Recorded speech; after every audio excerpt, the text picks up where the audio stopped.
IIFL finance bond દ્વારા ₹2,000 કરોડ એકત્ર કરશે, વાર્ષિક 9% સુધીનું વ્યાજ આપશે। ભારતની અગ્રણી નોન બેન્કિંગ ફાઇનાન્શિયલ કંપનીઓમાંની એક આઈઆઈએફએલ ફાઇનાન્સ લિમિટેડે secured redeemable non convertible debentures (NCDs)ના પબ્લિક ઇશ્યુના લોન્ચની જાહેરાત કરી। ઇશ્યુનું કદ ₹500 કરોડ છે, જેમાં ₹1,500 કરોડ સુધી ઓવરસબસ્ક્રિપ્શન જાળવી રાખવા માટે ગ્રીન શૂ વિકલ્પ છે, જે કુલ ઇશ્યુ રકમ ₹2,000 કરોડ સુધી લઈ જશે। એકત્ર કરાયેલા ભંડોળનો ઉપયોગ વ્યવસાય વૃદ્ધિ અને મૂડી એકત્ર કરવા માટે કરવામાં આવશે। NCDs વાર્ષિક 9% સુધીની અસરકારક ઉપજ આપે છે, જેમાં રોકાણનો સમયગાળો 24 મહિના, 36 મહિના અને 60 મહિનાનો હોય છે।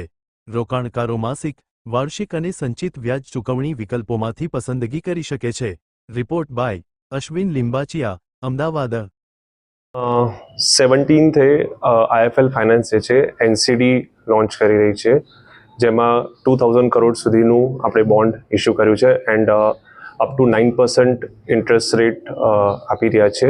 આપણું ધ ટેન્યોર ઓફ 60 મંથ્સનું છે એન્ડ આજની તારીખમાં માર્કેટમાં વન ઓફ ધી બેસ્ટ અને લુક્રેટિવ ઇન્ટરેસ્ટ આપી રહ્યું છે with the credit rating of AA stable છે। એ પ્રમાણે કઈ ટાઈપના બોન્ડ હશે?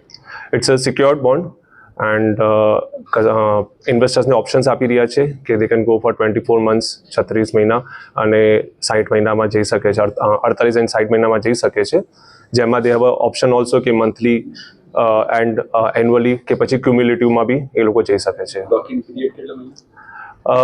આ કેવું છે કે એકવાર લીધા પછી જે છે હંમેશા એનસીડી જે છે લીધા પછી એ માર્કેટમાં સેકન્ડરીમાં એ લોકો સેલ કરી શકે છે। ઇટ્સ અ ટ્રેડેબલ ઇન્સ્ટ્રુમેન્ટ છે, તો at any point of time જે છે એ લોકો એના એક્સચેન્જ ઉપર જે છે એને સેલ કરી શકે છે।